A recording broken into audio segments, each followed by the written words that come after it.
Hello, welcome to my channel. Today we're looking into the disappearance of Misty Donna Copsey. Seems like we have possible, four persons of interest in the case. I couldn't find any Jane Does, so I wish they would get cadaver dogs and search the different areas where they think that she might be. 1992, Tacoma, Washington, age 14, 5'8", 5'9", 105 to 120 pounds. It lists her clothes and her shoes, but it doesn't give the sizes, and I hate that. I wish they would give the sizes of their shoes and clothes and things like that. Because when they find a Jane Doe, they have the sizes. So to me, it would be it would be really helpful if they listed the sizes as well in the missing persons. She had blonde hair, green eyes. She had previously fractured both forearms. One of her teeth had a root canal, and she had 3 other teeth had fillings. Okay, so she was last seen walking to her family's residence, Tacoma, Washington. It was like, 9:30, 10 o'clock at night. September 17th, 1982, she was returning from the fairgrounds in Pilot, Washington. She had gone there with a close friend, Tina Bavard. But then when she goes missing, and something might have happened to her, she might have died, her close friend's not being honest, and that really bothers me. Misty missed the 8:40 p.m. Pierce Transit bus back to her neighborhood in Spanaway, Washington. She called her mother and said she might get a ride with Reuben Schmidt, an 18-year-old friend. Misty's mother didn't trust him and told her daughter to find someone else to help her. Misty eventually decided to walk home a distance of 8 miles. A witness saw her at 10 at night. Gonna walk home for 8 miles. I mean, that's at least 2 hours, if not more. So they saw her walking along Meridian toward the westbound on-ramp at Highway 512. She never arrived home. She's not been seen again. She's not believed to have been carrying any money at the time of her disappearance, but you think she would have money for the bus. Missy's mother reported her missing the next day after she contacted relatives, and Missy's friends found out none of them knew where she was. Schmidt said she did ask him for a ride, but he said he didn't have gas. His roommate said Schmidt left shortly after the phone conversation with her, like, oops, suddenly he did have gas. But the roommate thought Schmidt had gone out to pick up Missy, but Schmidt denied the story and maintained he hadn't seen her and didn't know her whereabouts. And it doesn't say when he came back or how long he was gone, so police initially assumed Misty had run away from home. Yeah, so he doesn't have an alibi and he left. So right now he's a person of interest. He left right after the phone call. So police initially assumed Misty had run away from home. She had acquaintances that one of them claimed that she was okay and had called her even though she didn't really know her, and another one thought she saw her on September 21st. So authorities closed the case and said she was fine, and they didn't even go looking for her or try to find her for weeks. So it wasn't until December 1992, so this is 2 months now, that police acknowledged Missy might have met with foul play, and it wasn't 5 months after her disappearance they finally go interview that friend, Brevard and Schmidt, the last 2 people to have seen her. So when she was last interviewed, Brevard said Schmidt was supposed to take her and Misty home from the fairgrounds that evening. He told them he couldn't pick them up because he didn't have enough gas. Misty called him back and told him how to get inside her house to get money to buy gas, but he still refused because he said he didn't have enough gas to get to her house, which was 6 miles from his home. But he left. He left after the phone call, so he must have had gas. After that, Brevard said the girls decided that she would walk home and Misty would take the bus. Brevard stated she and Misty parted ways at approximately 8:45 p.m. But is this true? Police later discovered Brevard had lied about part of her story. But you don't know how much she lied about. She hadn't walked home. Her 23-year-old boyfriend, 23-year-old boyfriend, Michael Reiner, had picked her up. He had no criminal history as an adult, but when he was 16 years old, he was accused of abducting and raping an 11-year-old girl at knife point. An 11-year-old child at the age of 16. He should have been locked up. He shouldn't even have been out when he was 23. No charges were filed in that case. And you know what it is? You know how they say, oh, I didn't mean to kill them. I just meant to rape them. So who knows? Here now we have the second person who could have killed her easily. So Brevard stated she offered to let Misty ride with her and Reiner, but Misty didn't trust him and refused to come with them, but we don't know if that's true or not.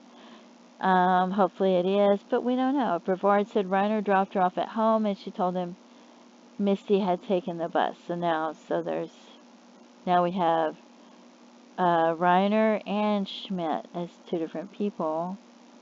And then police theorist Reiner returned to the fairgrounds later and convinced Misty to get in his car, but Reiner denied this, and he later passed a polygraph and was eliminated from the investigation. So, when police questioned Schmidt, he confirmed Brevard's story, but said he had suffered from blackouts for most of his life and couldn't remember anything that happened after the second phone call. He said he woke up the next morning alone at his grandmother's farm near Enumclaw, Washington. That doesn't make any sense. He's got, he's got gas money to go there, doesn't he? So when investigators asked if it was possibly blacked out and harmed, Missy answered, I don't know. Schmidt took a polygraph, but it was inconclusive, and authorities felt he was trying to influence the results. Investigators conducted periodic searches for Misty throughout the remainder of 92 and 93. A small private search party. Now, the person whose idea that was to search for these things in this area is also going to be a person of interest. A small private search party discovered her underwear, her jeans, her shoes, and one of her socks nearly 4 months after her disappearance. She had worn those clothes on the day she disappeared. The clothes were covered in mud, rolled up in a ditch near the intersection of State Highway 410 and Waco Road near the Mud Mountain Dam area. It appeared as if they had been exposed to the elements for a long time. Laboratory analysis showed there was no blood or semen on the clothing, but there were 3 red paint chips on the jeans. The paint chips have since been lost. Missy's hairpick and toothbrush were located on February 20th, 1993, approximately a half mile from the location of her clothes. She carried both the items in her purse at the time of her disappearance.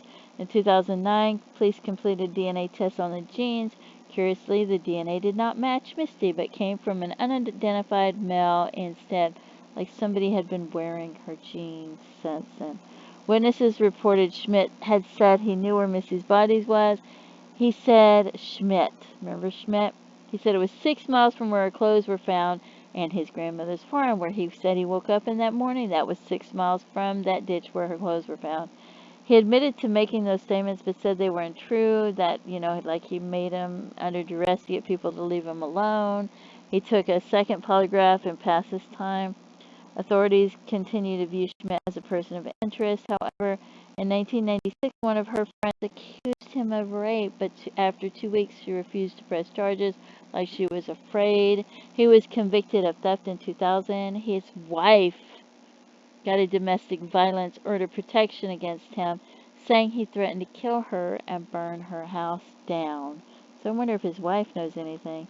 An area man, third person of interest, Corey Bober, was very interested in the Green River Killer, a serial murder responsible for murders of numerous girls and women, many of them prostitutes, in King County, Washington in the 1980s. And he had a suspect in mind and persistently pursued law enforcement. So he put himself into the investigation, contacting the law enforcement and the mother, so that makes him a person of interest. He said the suspect that he had in mind, though, was later charged with child rape, but he was not the Green River Killer. Bober believed the still unsolved murders of 2 or 3 young girls that are teenagers. They're barely teenagers. To me, they're children, 14 and 15, were connected to the Green River case, but I don't think so. I don't know. I think it might be a different killer. DeLange disappeared in 1988, and her body was later found that year. The other one vanished in 1990, and her remains were found in 1991. Both teens were from the same Pile Up shopping center, and the bodies were found 100 feet of one another. And this girl hasn't been found, so I don't even know if they're even connected because they haven't found her and they didn't find her near them. So I don't get that. Because those girls were killed 2 years and 1 month apart, Bober suggested another victim would be murdered 2 years and 1 month after that. And that's when Misty did disappear. Bober got in touch with Misty's mother shortly after her disappearance and told her his theory. Then he made contact with her mother for years, and it was he who suggested that they search that area where they found her clothes. And this location is only a 10-minute walk from where DeLange and the other bodies were found. Investigators believe the teen's homicides and Misty disappearance may be related, but they would have found her body. And it's just crazy that he's got himself into this investigation and he's trying to say they're related. It really makes him a person of interest in her case because of the way he's acting. So his behavior led both police and Missy's mother to suspect he was involved in her disappearance. He maintained his innocence and agreed to take a polygraph, but then he canceled the test. He has no criminal history of violence or sex offenses, but he did serve time in prison on drug charges after Misty went missing. He isn't considered a serious suspect in Missy's case as he has a partial alibi for the night she went missing. He is agoraphobic and he has never had a driver's license. He continues to advocate for a resolution in Missy's disappearance. So, and she was an excellent student. She didn't use drugs. She wasn't sexually active because she was just a child. She wasn't a runaway, or she didn't have a history of being a runaway or anything like that. So they said she's level-headed, but she's naive. And so yeah, there's 4 different people that could have committed the crime. So, but I'm not sure who did it. What do you think? Is there a certain one of them that you think may have done it? I mean, it's hard to say because there's 4 of them right there. And with the 2 years and 1 month apart dates, I don't think that it would have been Ridgway, even though Ridgway's in the area and killing people. I don't think he's doing it by the 2 years and 1 month apart date. That could be the other person that he had in mind, but it just, I don't know. Like I said, there's 4 people that are persons of interest, and I don't know. Which one do you think did it? And hopefully they find out and they find her remains. And I really wish they would take cadaver dogs in those areas and around those 4 different people where they were at the time and places that teenagers hung out, maybe if they had keggers back then or anything like that, to try to find her. Anyway, don't forget to stop to pray for her loved ones, her family, her friends, everyone that's been hurt by this case, the investigators, anybody that's been falsely accused. Anyway, because we have 4 people of interest, and so that means the other 3 are being falsely accused because they didn't do it. Anyway, thank you so much for tuning in, and have a great day. Bye-bye.